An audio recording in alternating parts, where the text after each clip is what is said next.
welcome from the good old Detroit, US of A. I am Ken. She is Val. We are the Nirdy Birds. And we are trying our hand once again at our podcast, Council of Drunken Fools. Now, if you've never, and you probably never, if you've never listened to our podcast before, what we do is, I, throughout the week, pull pertinent geek news items from the interwebs, and at the end of the week, preferably every Saturday, I compile them all together and I present them to Fallon to get her reaction. So it'll kind of be like Jamie Oliver's This Week Tonight, except, nowhere near as funny or well written. We had done this particular podcast earlier today. Today is Sunday. Like I said, we try to do it Saturday, but extenuating circumstances and all that. So we had done it earlier today, which is Sunday, April the 3rd, and used Wirecast, which completely did not record our audio. So we have to read this again. So unfortunately, the element of surprise is gone here. She has heard the entire list of news items, but we'll try to fake it for you guys anyway. So we have all the news items are kind of segmented by type, so we go through video games, TV, movies, and of course, our pet love, Game of Thrones. So we're going to save the Game of Thrones news items for the end.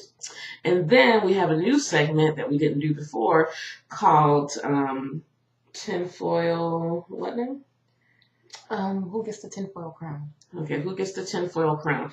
Originally we were going to kind of hot potato between each other for tinfoil theories, but we decided that we were going to keep it with Fallon because she reads a lot more tinfoil theories than I do, and so basically there'd be nothing I could present that she wouldn't know. Mm-hmm. So she's going to find her favorite tinfoil theories and surprise me with them to get my reaction.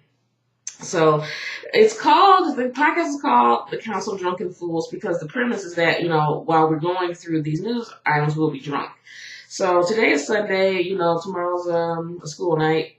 No, tonight's a school night, tomorrow's a school day. Mm-hmm. And so we can't get ripped today, generally. That's why we like to do them on Saturdays so we can recover Sunday. And anyway, that I have been abstaining for about 8 months, and at first I just all of a sudden stopped wanting to drink, but the desire has returned.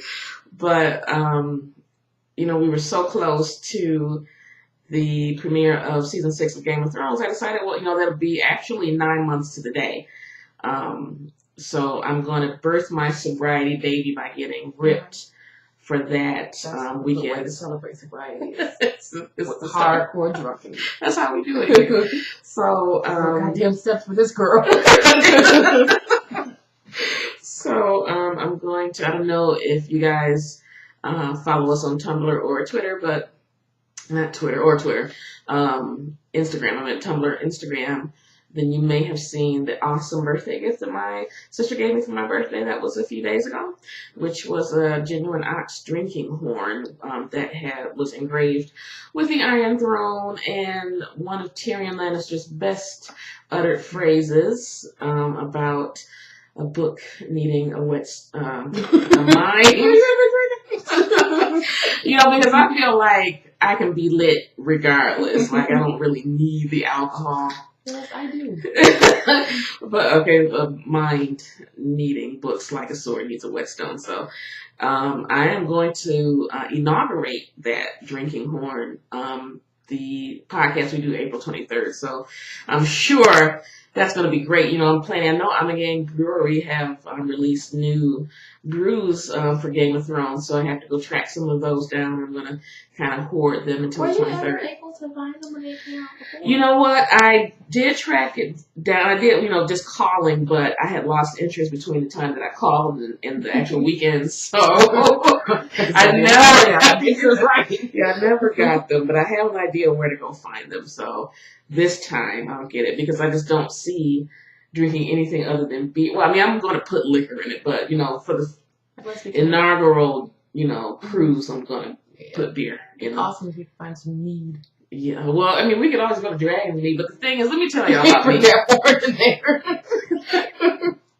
Let me tell y'all about mead. If you've never had mead before, I suggest. I mean, if you don't have drinking problems, if you're of age and you don't have a dependency issue, I highly suggest having it at least once. I've never had it. I went on a date one time to Dragon's Mead. Dragon's Mead Brewery is kind of a medieval themed brewery here. Well, it's not in Detroit, but it's in Metro Detroit, so like St. Clair Shores. And they have actual mead there. And I had 2 glasses because, the guy was just so insufferable. So I had 2 glasses that night, and I had the weirdest, most technicolor dream I have ever. And I'm known for my weird dreams, but mead just, I'm guessing it would be kind of equivalent to like if you dropped acid. But then you get the same level of intoxication. But I didn't feel intoxicated. It really, it was a very, it's a delicious drink. It was very tasty. And I didn't feel particularly drunk. Like the drunk didn't feel any different. It's just my dreams were rad. They were pretty rad.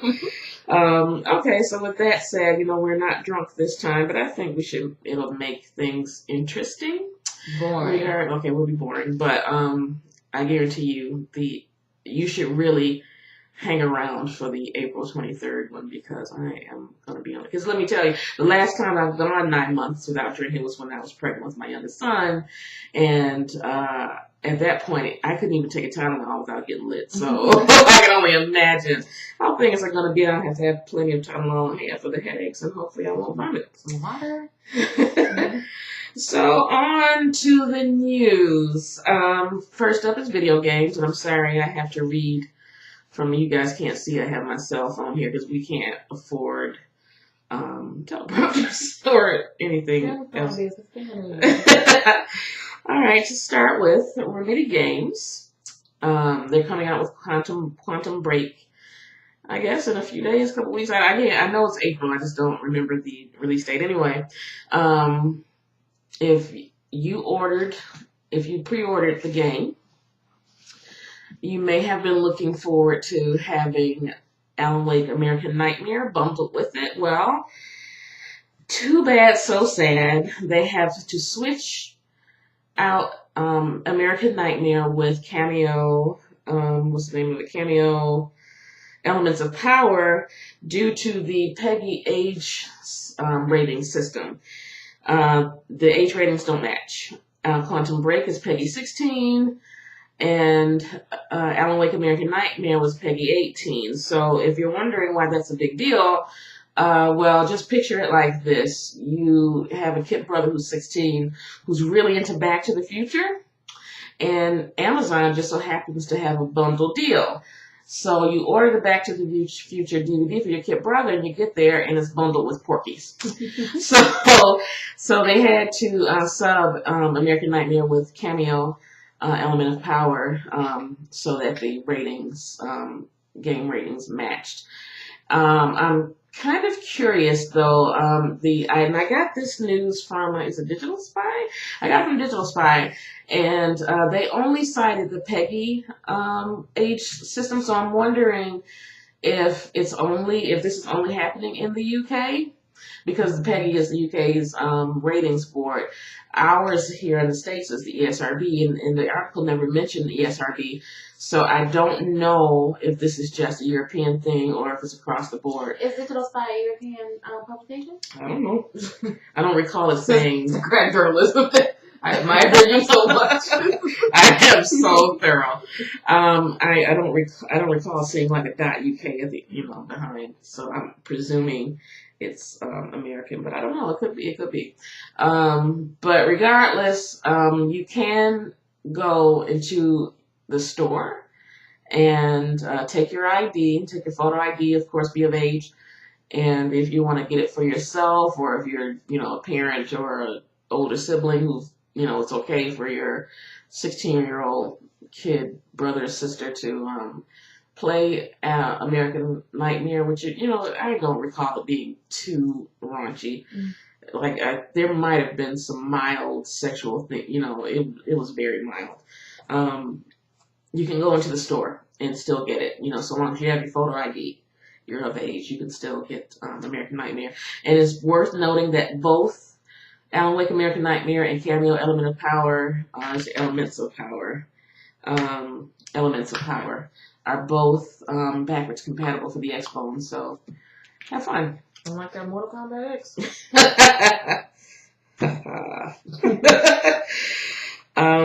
A leaked Microsoft survey has purportedly exposed the plot to Mass Effect Andromeda, and because I'm not into Mass Effect, we have we have 1 through 3 here, and I've played bits and pieces of each one. I've never completed it, so I just say that to say that I'm not really into it. So I didn't really dig too deep into the article that I read. That was from GamesRadar.com. I didn't open it to see what the plot was. I'm sorry. So go fuck yourself, basically. Or just go to GamesRadar or any other games publication and see what the plot may be. Moving on, MCV UK. Now that is United Kingdom based website. So they're reporting a surprising story in our I thought was post Gamergate world, and that's that Nintendo has fired a female staffer after she, experienced harassment. So Allison Rapp, who was one of their marketing employees, was experiencing some GG hate, online hate, presumably on Twitter, and I think maybe Facebook. There was some game that had a titty slider in it. I guess you could personally, as a user, control the titty bounce of titty characters. And they changed it. So they took, GGers took their frustration out on her, and I kind of am wondering. She's in marketing, so what the hell did she have to do with it? Right. So anyway, I guess the attention was too much in Nintendo candor. And so now they're saying that they didn't fire her. Like, I think there was a statement saying that, their values didn't match up, so that's why they had to release her from employment. But, their official statement was just like, well, she was moonlighting, and that violates our, moonlighting clause, so we had to let her go, which, seemed like a cop-out. And she said that, it's hard to judge, because she did admit that she had a second gig, but she said she operated under a pseudonym, so Nintendo was never in any danger of, being accused of hiring like a double agent. I don't know how that goes. But anyway, so they have, a plausible backdoor to firing her, but it seems pretty scummy. Yeah, that's so not fair. You get harassed and you lose your job because I doubt she would have been fired had the harassment not come to light. So Microsoft has finally, after about a year or two, opened up the Xbox One to at-home basement tinkerers to develop games and apps. So dev mode has been released, and this news is coming from develop-online.net. Dev mode has been released in the preview mode for Xbox right now, and it'll experience a larger or full release in the summer. So if you have the know-how and you also have an Xbox One, go ahead and let's see what you guys can cook up. I think I'm going to create a kid of Pac-Man.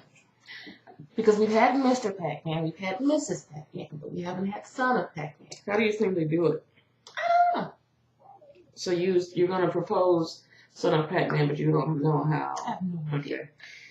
Okay. No basis with which to start. No knowledge of coding. Well, you know, Godspeed. You gotta figure it out. Godspeed. I'll do it. So speaking of waiting for your latest gen console to do a thing, Twitch has finally arrived to the PS4. And what is interesting is I had no idea that Twitch was not on the PS4. I had no idea because, you know, I am a full-grown adult. I have a child that's full-grown, I have a teenager, and I have a job. So I don't know what the appeal is really. You have a life. I don't know what the appeal is to sit up and watch people play video games. Like I can understand like big events like when Call of Duty have tournaments and stuff like that. Yeah, I can understand that, but just generally, I don't understand the appeal because I don't like even if it's kind of a review process. If you look at it as a review process. You're spoiling the game for me. Right. I'd rather just kind of skim over a written review so I can kind of control what's spoiled to see if it's worth me getting or not. Yeah. And then sit up and watch you play the game. But, you know, I understand that people do. You know, they're not me, they're not old. And old and honored. So, that's how I am. But I say all that just to say that's why I didn't know that Twitch wasn't on the PS4 because I don't watch Twitch. So when Mark's watching those videos, he's watching it from the Xbox?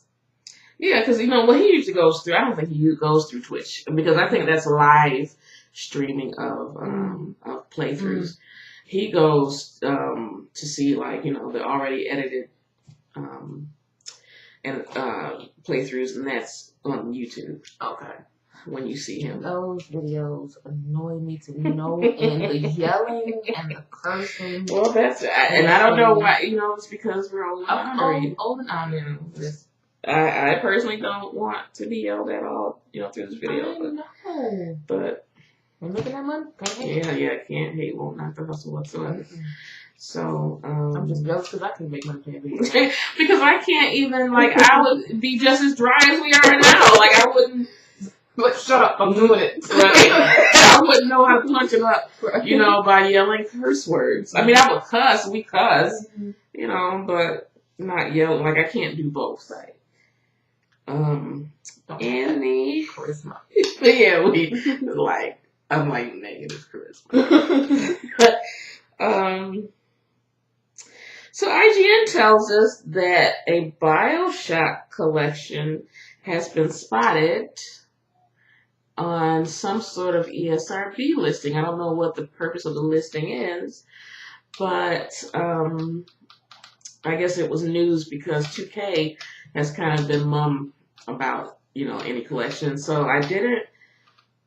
when I was reading the IGN article, it didn't kind of specify if it was all already established BioShock games or if they were going to be new type of games. But so I saw in my other perusing, so I don't know who the credit is to, but that it's going to be the first two BioShock games and then Infinite. So BioShock 1 and 2 and then BioShock Infinite is going to be in that collection. But we're still awaiting official word from 2K. So what would be the draw of purchasing a collection if you already own all 3 games? Maybe there might be like bonus content with it. I don't know. I mean, because we have them all, so I wouldn't. Owning Roots 1, 2, and 3, and then going and buying the Roots collection. Like, I already got them. Right.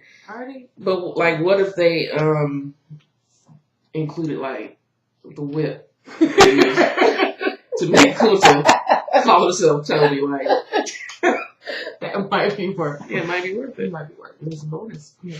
If I can get that LeVar Burton loincloth. Yeah, that's what I'm saying. So it might be worth it. You know, it depends on what else comes with it. So, anyhow, so if you follow us on Tumblr or on the Instagrams, then you know that I personally am a huge Fallout fan.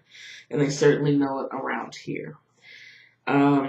So these next few articles are all, you know, it's a Fallout news dump. So the first one comes from VG 24/7, and they show that Pete Hines has said that the upcoming full story DLC Far Harbor, which comes out in May, is going to be bigger than Oblivion Shivering Isles. And I know, but I never played Oblivion, so I have nothing to scale. Like I don't know, but because I'm able to parse context clues, I'm guessing that it's pretty big. It's huge. So it's I'm the best, greatest. it's the most wonderful, luxurious DLC. It's not pathetic. Look how y'all got me acting here. I straight up try not to. I know. You said what hungry for. So I love, okay, so you may notice that, we are in a separate location from where we usually film, and we did that because, we're in my bedroom actually, and I did this because, whenever we're in the basement, you can hear everybody's everything because we just have open rafters. And there's no insulation or anything, and no ceiling tiles. So I'm like, if we move from the very bottom to the very top of the house, then we won't hit it, and my dog starts wrong. Dead wrong. It's been so awful. But anyway, okay, so the next one comes from Kotaku Australia. And so there was some dude, and I'm sorry that I didn't feel like going back into the article link that was easily accessible to me to see who this dude is. But anyway, so some dude had learned that Todd Howard, who is the chief developer at Bethesda, said that there was a terminal entry in Fallout 4 that has a huge surprise and no one has seen it yet. So he decided to do us all a solid and go to every terminal available in the game and take pictures to see what the secret is. So, Fallon doesn't play Fallout. She's familiar with it solely because of Butcher Pete. Because, Butcher Pete is a track that appears on Fallout 3 and Fallout 4. And, I play Fallout 3 up here on the 360 and downstairs on the PS4. And, that is a song that, has more spins, I think, than any song on the entire Galaxy News radio or Diamond City radio stations. But he was slaying. Oh, and what's cool is that, that's part one. Like, the one that's on Fallout 3 is part one. And so Fallout 4 plays not only just part one, but also part two. So I think that's why it sounds like, it plays more than the other because they, play both versions of the song. So anyway, so she wouldn't know about, or she didn't know before we did this podcast earlier today, that there are a lot of old world businesses that lie in ruin across all of Bethesda's, at least. I can't remember if that's the case for the Interplay Fallout games, but for Bethesda Fallout games, there are, old world businesses that, they lie in ruin, but for some reason, there are still some functioning, accessible computer terminals that kind of give you an idea of what business life was like back in the old world. Like how these things haven't been, kind of scavenged for scrap. Even though, you buy from scavengers in Fallout 4. So why they haven't stripped these computers is beyond me. But anyway, there are terminals.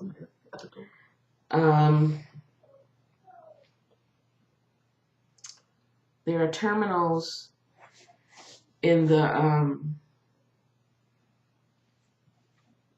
in these old worlds. I'm sorry, I lost my train of thought. Somebody was at the door.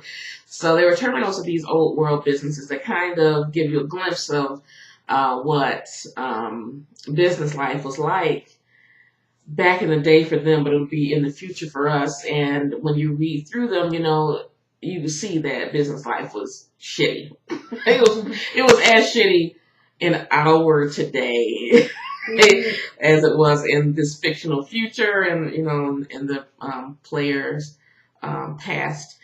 But sometimes the messages are funny, sometimes they're salacious, sometimes they're kind of murderous. But they're almost always relevant, and so I'm guessing the development team has hidden a secret in one of the Fallout 4 terminals. So that's where this guy, he covered the entire map going terminal to terminal, but he didn't really absorb. He just took pictures of what was in the terminals. So he did a data dump. I don't know if it was Imgur or Reddit, but he did a data dump, and so now people are pouring through all of the images to see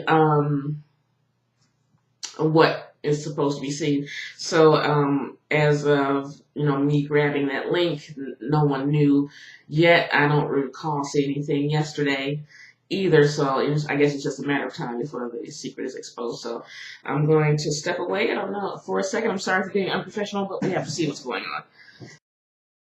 Sorry about that. I'm having my son cook our roast, and he has questions. So anyway, finally in our Fallout dump, and this is from Kotaku's. We're all family here. From Kotaku main site, they have discovered that, this really makes me really ravenous for mod support on consoles, because someone has made a mod that changes Fallout 4's Mysterious Stranger to the Notorious B.I.G. complete with relevant song snippets. So I showed, I'm not going to pull up the video this time, but I did kind of show Fallon what it looked like, and it was pretty awesome. It was pretty awesome. So you've got my scepter. So me too. like I'm double. Yeah. So I was explaining to my sister, who's not Fallout. My sister, who's not Fallout savvy, is that the Mysterious Stranger, for those of you who also may not know, is a perk that you get when you level up in Fallout. So its function is, Fallout, you can aim better with VATS, and it's a vault-assisted targeting system. And so it allows you to target like their head, their torso, extremities, whatnot, and it shows you like the percent chance of success you have with that. And so when you get the Mysterious Stranger perk, there's a random chance that a mysterious stranger in a fedora and trench coat will appear and do your work for you by either completely killing or severely injuring your targeted enemy. So this mod replaces that character with Notorious B.I.G., and it also plays, like I said, relevant song snippets. So it's on Kotaku's site. I think it's on YouTube. So look it up. It's like 6 minutes. It's almost 7 minutes long. It's very worth the watch. So we've established I'm a huge Fallout fan. So less so Final Fantasy. I like to watch my son play it, but after I've already said I don't like to sit and watch people play video games, that's what I do when I'll sit, because I'm not gonna play, because I have ADD, so I can't it's turn based and all that. Like I would just like to watch it for the cutscenes. Like I can't sit and wait. Like I'm always button mashing. Like I gotta or shoot, or I can't sit and wait my turn. I can't do it. But I like to watch him play it. So anyway, but even with me being pro Fallout and not so much Final Fantasy, I even have to admit that this game is going to have, I think, the biggest video game launch that I have personally ever seen in history.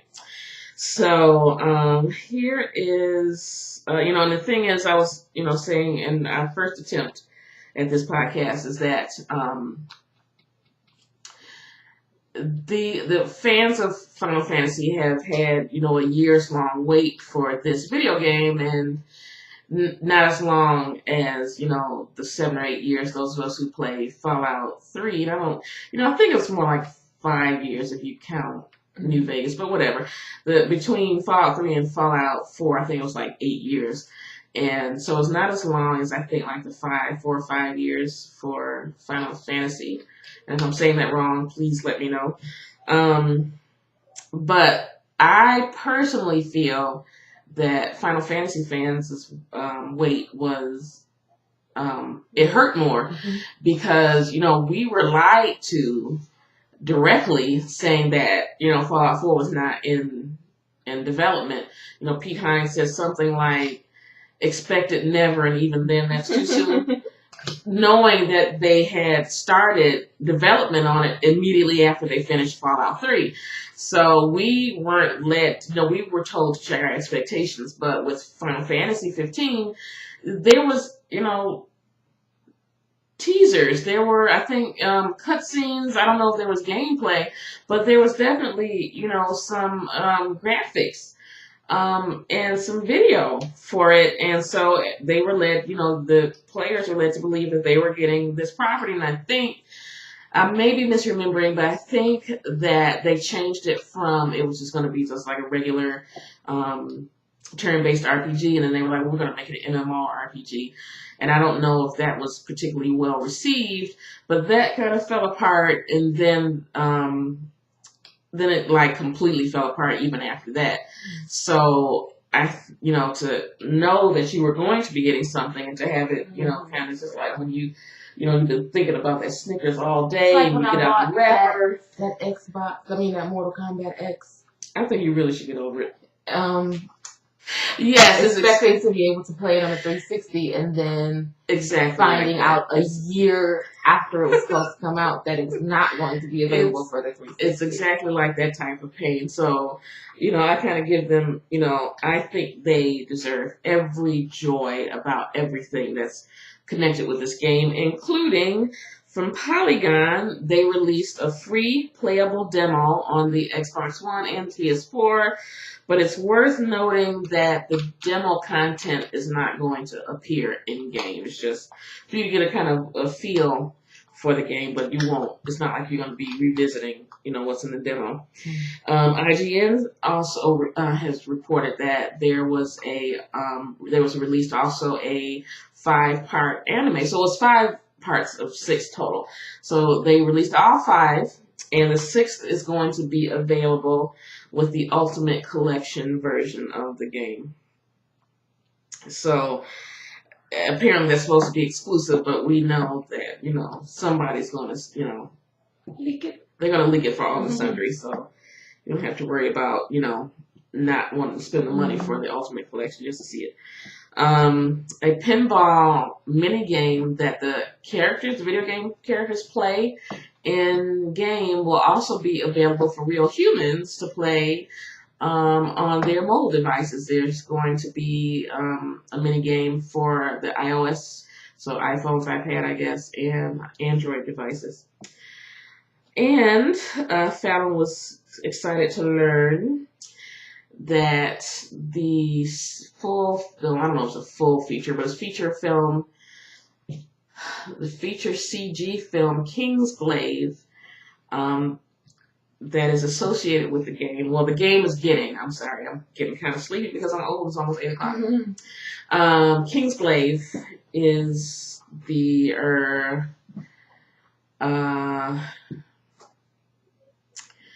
feature CG film that is attached to the game. So it features characters that are going to be in-game, and it has some pretty A1 voice talent. So you got Aaron Paul, you got Sean Bean, and Lena Headey. But, you know, if that is exciting to you, just know that they're just lending their vocal talents to the film, and they will not reprise their roles in the actual game. There's going to be other voice actors for that. So look forward to all of that leading up to Final Fantasy 15's September 30th release. So now we're going to move over to movies, and we really have to push this along because it's almost 8 o'clock and you know what's happening tonight.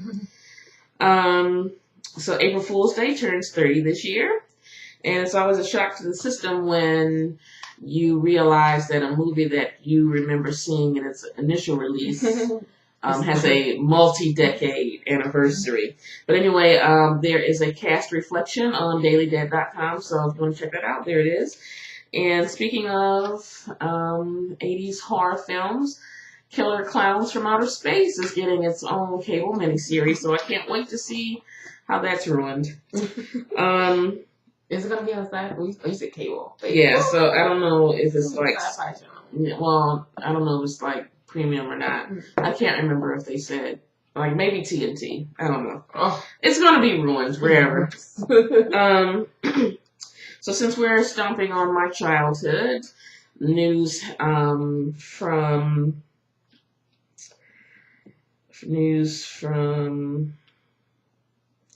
I don't know. I didn't even. Oh, I forgot to attribute it. All right, but anyway, Hell Horror. This comes from Hell Horror. According to hellhorror.com, the upcoming Friday the 13th movie will be set in either the 80s or the 90s. So it won't be current time, and I really don't have too many feelings about that. No, I mean, what is the expression? Milking a dead cow or something? Yeah, I mean, how many, like you said the first time, how many ways can this movie happen? But I think it's something different, Hollywood. I mean, they always talk about the thousands and thousands of scripts that are laying around and they're just waiting to get picked up. It's like, go to one of them. Yeah, but, beating a dead horse. I'm so tired. They want the money. They don't want to take a risk. Right, exactly. They want that guaranteed money. All right, so anime fans may be pleased to learn that a live-action Full Metal Alchemist movie is in the works, and you may be even more pleased to learn that it's being developed in Japan, not here in the States, so it has a chance.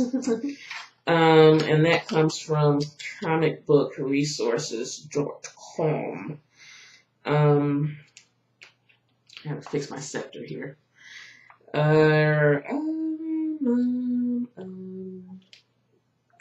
So the Daily Dead is reporting that The Witch re-aired across 666 screens on April 1st, and I'm guessing they did that to introduce an actual horror element to the movie. Is it an April Fool's? You know what? I don't want to shit on the movie. I did see it. I was all into the marketing. I followed their Facebook and their Instagram. I was so ready. Whenever a movie claims to be the scariest of all time, it's usually not. That's usually a good indication that it's a piece of shit. For me, no, and I don't want to say it was a piece of shit because it was well done. It just wasn't scary. You have to, I think for you to even get it up for any fear, you'd have to be into old world, old English folklore about witches, and that's what Americans are known for. Their old English horror. So it really didn't resonate with a lot of audience. But my thing is people are like, well, you just have to be cultured to. And I don't want to go on it too hard because Lady What's Her Face was in it. Stannis' wife. Yeah, that's right, Lady Celeste. And she was good. It was a great cast. It was well written. It just, and people were saying, well, it's not for people who like cheap jump scares. I like horror. I went, I'm not into Old English folklore, but I went expecting to be touched up here. I thought it was going to be a deep psychological horror. I can appreciate the difference between a jump scare and a psychological horror. I understand that there's a difference and that it's going to scare you in a different way. And it just never happened. It never happened for me. I was barely in suspense. It wasn't a horror film. It was a great movie. It just wasn't a great horror film. So maybe it was just marketed wrong? I think so. What market would you put that in? It was a suspense. Yeah. They should have just been a suspense. I was hardly ever scared. I was never scared. I was hardly ever in suspense because you could kind of. I'm not gonna spoil the movie, but you could understand where the horror was coming from, and it never delivered any scares to me. So some of you may be interested in knowing that Robin Wright is in talks for a part in the upcoming Blade Runner, either it's a sequel or reboot or something. I don't know. But so that came from Daily Dead, and they listed the actual press release, but I don't remember it saying what role she will be playing. So you kind of have to stay tuned for that. ScienceFiction.com says that even though Jennifer Lawrence may have complained in the past about playing Mystique in the X-Men movies, that she will be just fine revisiting the role once this latest, I think it's it was not New Mutants, because that's a separate movie. Whatever the upcoming movie is with my boyfriend. The Scottish dude? No, the Guatemalan dude, Poe Dameron. Oscar Isaac, he's the villain. So whichever X-Men movie that one is, that's going to be, I guess, supposed to be her last run as Mystique, but she said she wouldn't mind. I had this goddamn movie they don't make. Well, a lot of them, because you got to show the X-Men as they are now. This one just came out. That's one of the Scottish dudes in it. We're talking about being gods or something like that. Yeah, so that's the one that she's Mystique in. Mm-hmm. And so she's saying, I guess that was supposed to be her last one, but she was saying she wouldn't mind going further than that. So, anywho, since we're in comic book movie mode, you may be sad to learn that Thor Ragnarok will be Tom Hiddleston's last run as Loki.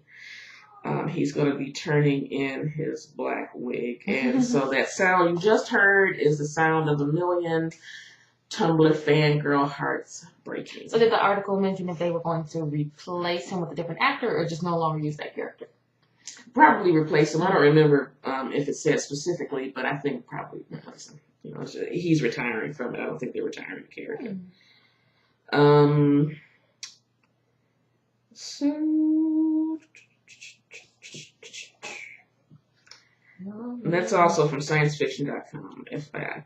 So since we're still at that website, so despite having garnered tons and tons of bad reviews, Ben Affleck's Batman is going to appear in Justice League 1 and 2. And it is also rumored that he is going to have his own standalone movie. So if you've seen Batman versus Superman and you agreed with the critics, you might... Because more of that. Yeah. Just take it. You might be pleased to learn that our hometown hero, Bruce Campbell, reached out on Twitter to Ben Affleck to help improve the movie by making it Ash versus Batman versus... That's what it means, a boomstick. I'd watch it. It's a boomstick. Yeah. So, and that last tidbit came from Uproxx. So, this last bit of comic book movie news comes from Polygon, and it's reporting that Maisie Williams is slated to star in X-Men New Mutants. So she will be starring alongside her Game of Thrones sibling, Sophie Turner, and she will be playing the very cleverly casted Wolfsbane, who is a girl who can change into a wolf at will. Who does that sound like? Right. Yes. So, hellhorror.com has a picture of the international poster for 10 Cloverfield Lane, and it's got a big honking spoiler on it. And so I was curious, and I don't know, I don't know if, how many folks out of the country who are not in the U.S., I should say, would be watching this, but I'm wondering if, perhaps it's just us Americans who get our panties in a bunch about spoilers. If we just can't, if we know the secret of the movie, we just can't enjoy it. Is that just American thing? We don't want to watch it anymore. Right. It's like, well, I know it already. So I'll wait till it comes on HBO. Right. But if you don't want to know how the story ends, don't look at the poster if you can help it at all.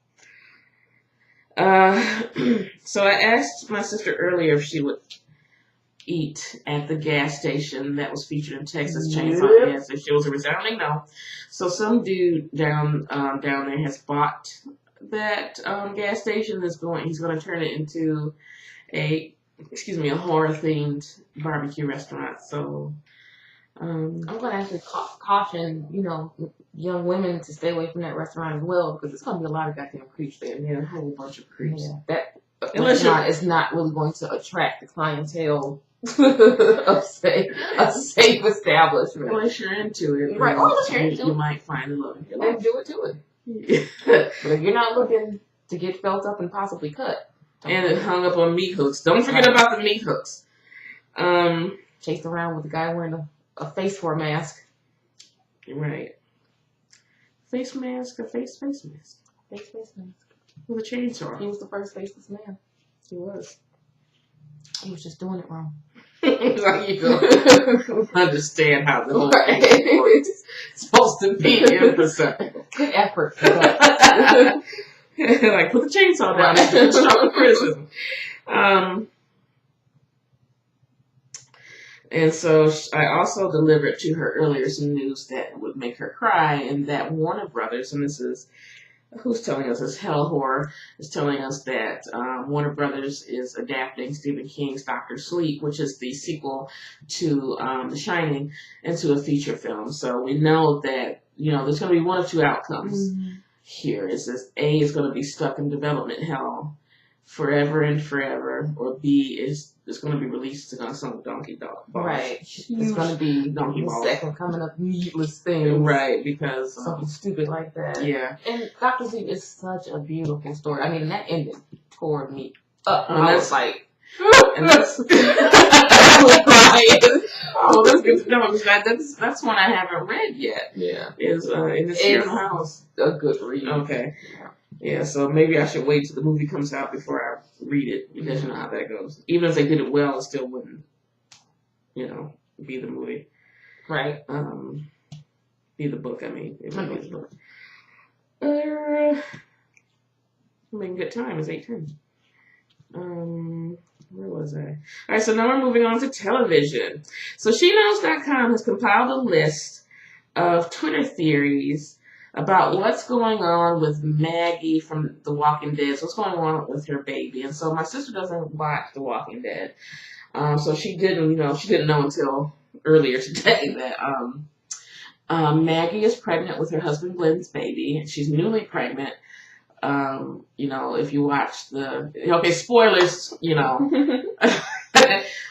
turn this video off if you don't, or speed past it. But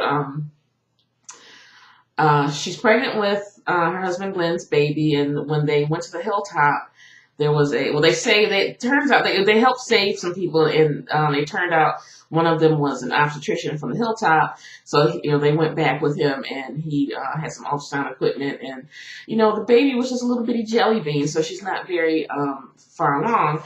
But at the end of the penultimate episode of season 6, she was left clutching her stomach and screaming in pain. So SheKnows.com compiled a list of the most common theories. And, I won't go over them all here. You can, go there to check it out. But one that came up was one that was a conversation that I had with a coworker before I saw the article. And she was saying that she was watching with her husband, and her husband, they were wondering, if the baby dies in utero, does it turn into a zombie?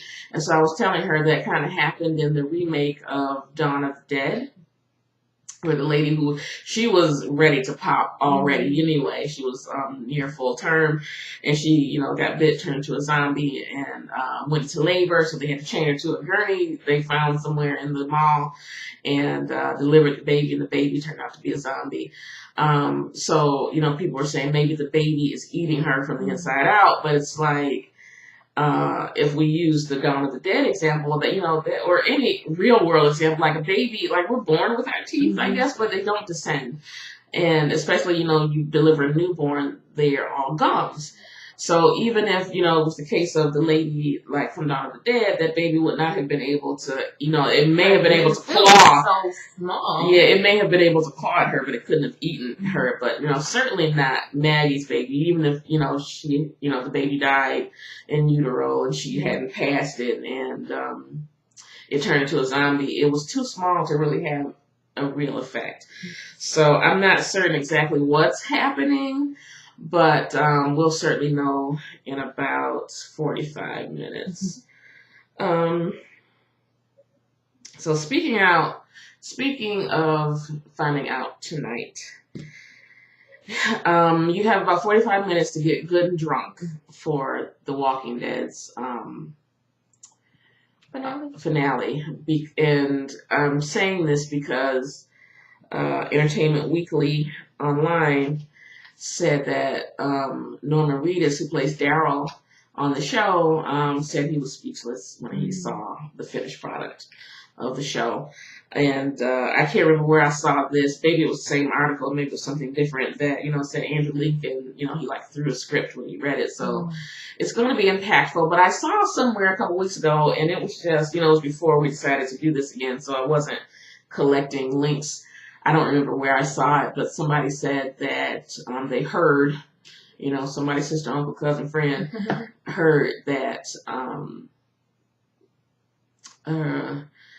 it's going to be a cliffhanger that, okay, so if you're not familiar, this is another spoiler, so speed past. I'm giving you 3, 2, 1.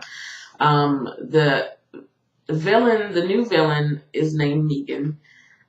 He carries a bat, a barbed wire bat named Lucille. And in the comics, a very important character died at the hands of Negan with Lucille. Like, it was the most gruesome death. And if you don't know, I'm not going to tell you who it is. But we won't. The article that I read said that it's possible we won't know who it is that gets beaten with Lucille because they switch perspective from third person to first person. So you don't see, like, you're looking through the eyes of the person being beat. And I hope with all my heart that that's not true, because I would think that's a pretty shitty way to the end of the season, because you're going to leave all of us wondering what happened over in an almost entire year. And that's totally not fair. Like, I'm inclined to believe, like, that's a rumor. And this is me being biased. Like, I totally hope that that's just a misdirection. Because I don't see why why Norman Reedus and Andrew Lincoln would get so emotional if it wasn't something that you've seen. And I understand that they probably play out the scene regardless, even if they don't show it, because, if they don't show it from the third person perspective, they might do it when the season picks up. So it still might have been brutal for them. They still might see it even if we don't. Right. But I'm just inclined to believe, because they had such an emotional reaction, that we'll see it. Because I just can't imagine them being that shitty. Even when they fake killed Glenn, we saw something. It was a misdirection again, but at least we got to see it. It wasn't left ambiguous. So children of the 80s or the 90s, I don't remember, might finally remember the cartoon The Tick. I remember The Tick. Right. So and there was a live action adaptation that starred, I believe, Patrick Warburton. So Amazon is going to bring it back. That's still ridiculous. Every time I think about it. Yeah, because it is ridiculous, because they're going to do it dark. Like, I guess Batman vs. Superman was dark. Deadpool was not dark. Deadpool was funny. But, like, recently all of these superhero shows like Daredevil on Netflix now, they've had a dark take. So they're going to take the lighthearted, silly, because it was so goofy, Tick and make him say spoon in a dark, gritty manner. It's like, well, what? How do you make that dark? Like, well, Daredevil I can see, but the Tick? I guess we'll find out. We'll find out. And so, like Mickey Mouse after dark. So that news comes from sciencefiction.com. So Sabrina the Teenage Witch. Clarissa explains it all. Sciencefiction.com also reports that Melissa Joan Hart is implying that either one or both of those shows will be revived. But she says she does not, she said, she's stressing caution. They're just in the meetings phase, and that she's not going to do either or if they're just done for the sake of a trend, because we have Girl Meets World and Fuller House, and she doesn't want to do it just because they're enjoying this revival. She said the script and the storyline have to be good or no deal. So, there's going to be a Tales from the Crypt revival reboot from M. Night Shyamalan, and apparently he was saying that it was going to be episodic, season to season episodic, and I guess folks were worried about that. So if you were worried, you can unfurl your brow because he has decided to return it back to, one-off episodes for the season. He says it's like Black Mirror. I don't know what Black Mirror is. It sounds like it's just going to be like Tales from the Crypt was back in the day.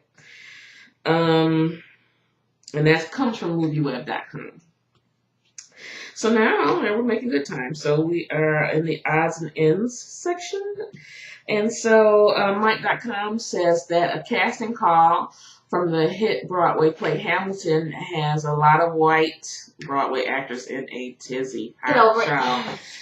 Hunty, they are upset because they sent this casting call that asked specifically for non-white actors who can sing and rap. And they're saying this violates civil rights. You're not supposed to send out casting calls that specify or, specifically excludes certain races. Oh, I wonder what that's like. Aww. Any cheese with that wine? So I say my sister is very being blatant with her feelings. I certainly have a feeling about it too. I won't,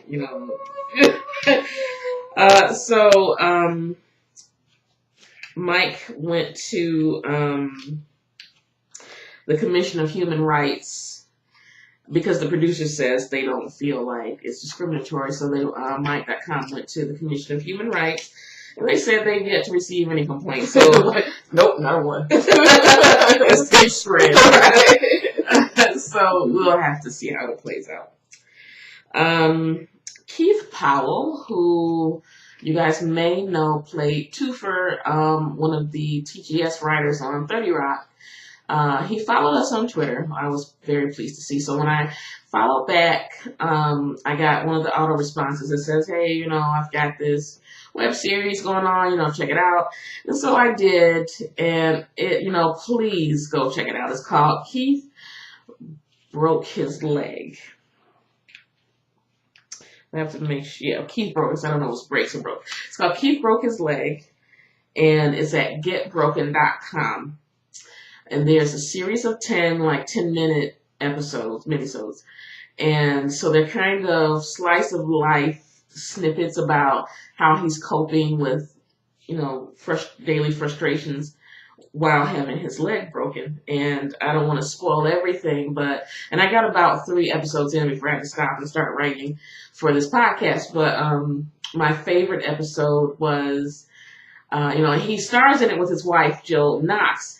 And so apparently she has a frenemy who is married, and that couple apparently is very well-to-do. They're wildly rich and successful, and so as insufferable as you would think someone who is wildly rich and successful is, including but not limited to being vegan.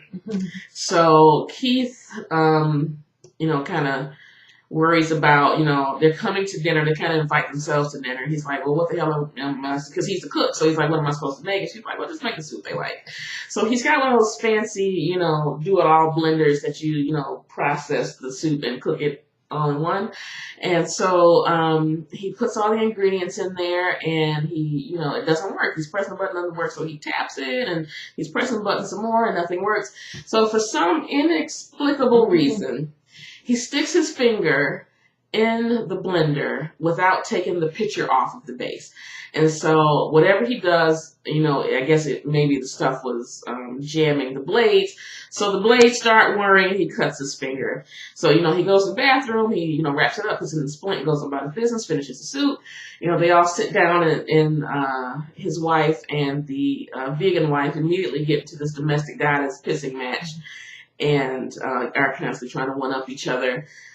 And they're eating the soup, going about their business. They make sure that it's vegan, so they eat all the soup. And something happens that Keith actually, he brings his hand up. And so the vegan husband's like, oh, you hurt your hand. So he explains how he hurt his hand. And the look of satisfaction that washes over his wife's face as she realizes what that meant is just comedy gold. Like I'm saying, you could just see. So, all the pretense that she had, was keeping up during this dinner date, she completely throws out of the window. She takes a bra, starts scratching her titties, and so she just, because she won. Like, and it's not anything she did, but, she won. So, getbroken.com, as Keith broke his leg, go check it out. It's so smart and subtly written. I loved it. So, back to odds and ends. Toy maker Mezcos has released a new and pretty terrifying Chucky action figure. So I'm going to drop that and the link to Keith Broke His Leg. We have a page on our website, Council of Drunken Fools link dump. So go to the link dump, and eventually you'll see all these links there. It'll probably be tomorrow because, we're kind of burning time off for this podcast. And so also in the link dump, you'll find a picture of NECA Toys' full-size fiberglass and mixed media Slimer replica. And its specification makes me feel like it's about the size of my niece, my 7-year-old niece. It's pretty big. So does it feel like slime, they say? No, it just looks like a replica. It's not. I certainly hope not, because that would be gross, right? And then you'd be worried about it. Is it coming to get me? Right. So I was going to put the season finale, the Walking Dead season finale pictures in the link dump, but by the time you see this, the finale will be over, so what's the point? Alright, so now we're finally in the Game of Thrones section of our podcast. And so we're going to start a rumor. So I was telling my sister earlier that, I was going to say I lost my script. I closed my script. So I want to say this website is Amazon Advisor. Yes, it's AmazonAdvisor.com. Wrote that Amazon is having a sale on the base, the 5 A Song of Ice and Fire books. Which is a Game of Thrones, Feast of Crows, Clash of Kings, and so on and so forth. I don't know if the sale is still on because I got this link a few days ago, but feel free to go check it out on Amazon. But I'm feeling like how whenever a property is issued in installments, the previous installments go on sale, like whether it's a book or DVD or a video game. The already established installments go on sale right before the new property is going to be released. So we're going to start the rumor that The Winds of Winter is going to be released soon. Then that's why Amazon put those. And we have absolutely no substantiating or corroborating evidence to go with this. That's why it's a rumor. Don't need it. And so it's it's funny because I run When Will the Winds of Winter Blow, or When Will the Winds of Winter Blow side blog on Tumblr. And so on April Fool's, I posted somebody, it was so easy, right? You knew it was coming, that George Martin had announced that he was going to publish The Winds of Winter. So I posted it and I lost a follower. I tagged it though. I tagged it April Fool's, and I still lost a follower. So you have to be so sensitive for. I'm like, but it's tagged like as soon as I wrote yes because that's my thing. Like every day I say have the winds of winter blown, and it's always a no. But you have to see the tags if nobody looks at that. Apparently not.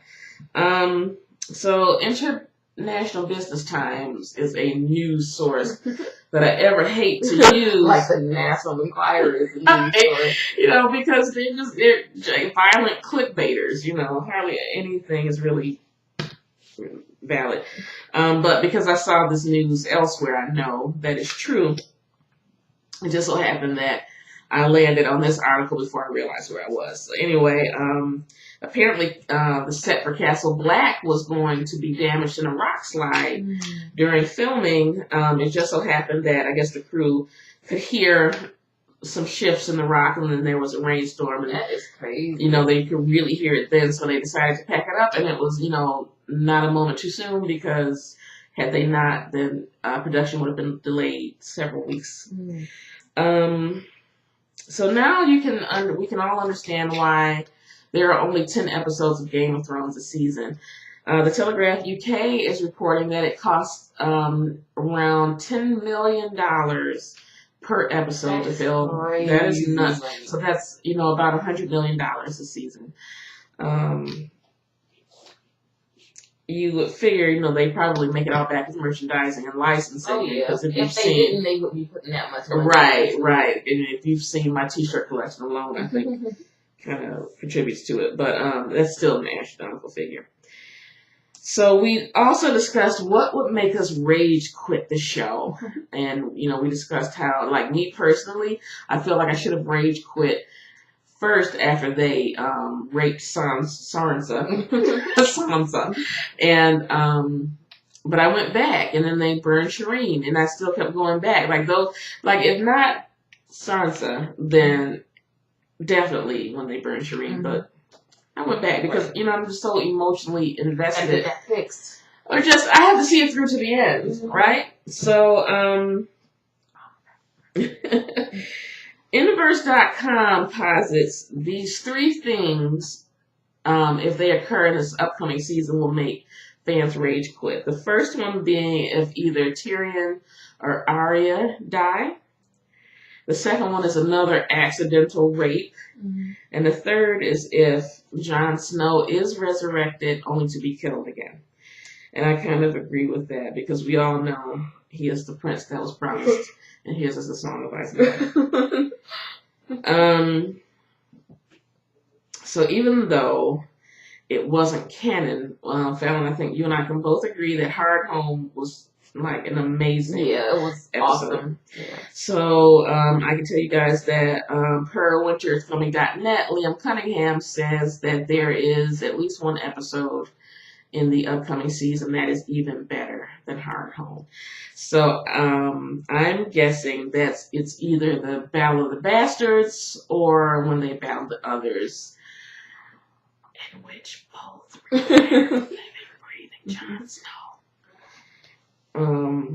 So with that said, we're gonna go on to who gets the tinfoil crown, which is Fallon. So she's putting her tinfoil crown. So she's going to read to me. Unfortunately, we've been through this already. Yeah. So the surprise is gone, but what can we do? Okay. I got all of these theories off of Reddit.com. The first one, I did not write down which user I got them from, so I apologize if this was your theory. I mean, no disrespect. I was sneaking and doing this at work, so I was just trying to do it as quickly as possible. But I did happen to write down the usernames of the other 2 theorists. So I guess I've kind of made up for it. The first one, which I really like, just to give you a little backstory, it pertains to Dunk and Egg, which were their stories they came in the form of novellas, and it's set in the timeline prior to Robert's rebellion, and it's features Egg, who is actually Aegon the Fifth. He was a king. He was a king, a Targaryen king. I'm so sleepy. I'm I'm sorry. I'm so sorry. We are so old. I don't know how we're gonna do this drunk. And then Dunk, who was Egg was basically a squire to Dunk, even though Dunk, there's a theory that he was never actually a knight, but he does go on to become like Lord Commander of Egg's King's Guard. So the theory is that Pod is actually Podrick Payne. Podrick Payne, yes. Podrick Payne is actually Tyrion's son by Tysha, the woman that he had the short marriage with before his father Tywin found out about it and made them. Well, he didn't make them get divorced. He invited his platoon to rape her with pay, and then he sent her kind of on her merry way. But the theory is that Podrick is the son of Tyrion and Tysha. And that Brienne is a descendant of Dunk, and the theory of Brienne being a descendant of Dunk has something to do with the fact that her morality kind of makes her naive to everything around her. So there's kind of thick as a castle wall, right? So and that was kind of the thing with Dunk. It was like he wasn't really stupid or slow. He saw the world in terms of the value of his own values instead of what it actually was. Right. And I think that's Brienne's problem as well. So Brienne is a descendant of Dunk. Tyrion is actually Aerys' son, Aerys the Mad King, who's actually Daenerys' father as well. So basically making Brienne and Pod the remix of Dunk and Egg. Just Dunk and Egg. And so the user also pointed out that Egg and Pod, the names Egg and Pod share similarities because eggs hatch, and Pod, it has to do with germination and basically growing. And it also referenced their kind of characters. They're both very intelligent. They're squires to non-knights. And he also posited that there may be some secret, well, yeah, I already mentioned that, the secret, not royal, because the in-laws aren't considered royals, are they? No, they're not royals, but they are nobility. Right. So yeah, Podrick has a secret nobility way more than him just being a Payne, because I think the Paynes are a lesser house. Yeah. So and I mentioned when we discussed this first time, I just kind of went over how I like this theory, but I just don't think that Tyrion is Aerys' child. And I'm not going to, just for time's sake, I'm not going to go over my reasons. But I did mean to mention the first time we talked about it, when they were breaking down the name Pod. What I really want to know is what the importance of the name Pate is. Because Pate is used, I think, throughout all the books. Yeah. It's for different people. Pig boy. Right. But, he was he had a kind of an important role in the prologue to, was it Dance? I think. Yeah. So, but there are different Pates all throughout the movie, all throughout the books, and I know that names are recycled, but even in the prologue, there were two different Pates referred to, and I just, so I kind of want somebody to go into. Like the story of Pate is he's like a reluctant hero or something like that. Yeah. Like everybody kind of discounts him, but in the end, he's like the foil who comes and saves the day. But I just want to know why he uses that particular name so many times. Like, you can understand why he uses Jane so many times, or Watch, or you can understand nobility, because that's the name comes up with nobility a lot, because it's a revered name for some reason. But your kids try to curry favor in your will, so they name their kids whatever. Right. So that's not a mystery, but to me. But I'm really curious. I hope I need to find somebody to ask or try and research it on my own. But what's your next one? The next one comes from Yoke Boy and Lady Gwen of Radio Westeros. The theory is that Justin Massey, who is a knight of King Stannis' army, takes Jane. And for those of you who aren't familiar, in the books, it's not actually Sansa who marries Ramsay. It's Jane, who was one of Sansa's friends when they went to King's Landing. And so Peter Baelish, Littlefinger, kind of kept her around in case they ever needed a northern girl. So they married in the books, the plot is to marry Arya to Ramsay, but because they can't find Arya, they basically fake her with Jane, and they know that no one will know because these couple of years have passed, and any tall, lanky, brown-haired girl who has northern features will do. Mm-hmm. So the theory is that Justin Massey takes Jane with him to Bravos once he learns that he can't take her to the wall because Jon Snow has been killed. He takes her with him to Bravos. They somehow meet up with Arya. Arya gives her the gift of the Faceless Men, takes Jane's face, and then goes back to Westeros with Justin Massey as Arya, as Jane, as Arya, basically. So that was one of my favorite theories. Yeah, that really rocked my socks, and I really wheels hope within wheels. Yeah, I really hope it happens. The last one is the most ridiculous, from Chill Zero, and it is that Varys is actually a woman and a secret Targaryen who shaves his head to hide his identity. The theory also goes on to basically say that Varys was either married or in a relationship with Illyrio Mopatis, and that he gave birth to it's a character that hasn't been introduced on the show, but is in the books, and it's Aegon, the son of Rhaegar, who everyone believes is dead because supposedly his brains were bashed against the wall. The plot in the book is like Varys tells Tyrion that they switched the baby so that it wasn't really Aegon who passed away, but it was just, a baby that had the same features. And that this child, he's no longer a child, he's more of a teenager. They've been grooming him for the past, 15, 16 years to take over. I think he's older than, like John. Yeah, he would have to be. So he's like 16 or 17. Yeah, so he's not really a kid. He's, and he'd be a man grown. Right. Considered a man grown in Westeros. But in the books, they've been basically hiding and grooming this young man to come and take the crown back on behalf of the Targaryens. And this person is saying that Varys is Aegon's mother, and that's why he shaves his head. And as proof, he points out that, Varys is a master of disguise, and that nobody's actually seen his gash. And for some reason talks about multi-pits. And for some reason points out about Illyrio having a naked statue of himself. Why doesn't he also have one of Varys? Because Varys and Illyrio were supposed to come up together as just street urchins in Bravos, but it's like, why would he? Yeah. Yeah.